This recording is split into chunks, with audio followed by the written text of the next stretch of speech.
Bangladesh cricket বোর্ডের আসন্ন নির্বাচনে পরিচালক নির্বাচিত হয়েও তিনি সভাপতি পদে প্রতিদ্বন্দ্বিতা করার জোর প্রস্তুতি নিচ্ছিলেন বলে খবর। তবে সব ভুলে গতকাল আচমকাই নির্বাচন থেকে সরে দাঁড়ানোর সিদ্ধান্ত জানিয়েছেন মাহবুবুল আলম। প্রায় গত আড়াই দশক বিসিবিতে নানা ভূমিকায় দায়িত্ব পালন করা এই সাংগঠনিক সভাপতির পদে দূরের কথা, এমনকি পরিচালক পদেও নির্বাচন করবেন না বলে জানিয়েছেন।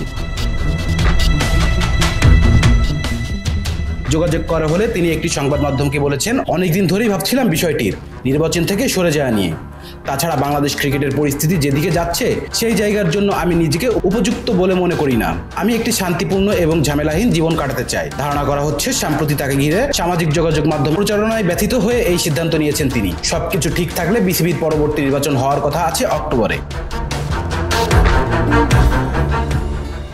Rezan Islam, B Sports. Please subscribe our channel to get more information about sports world.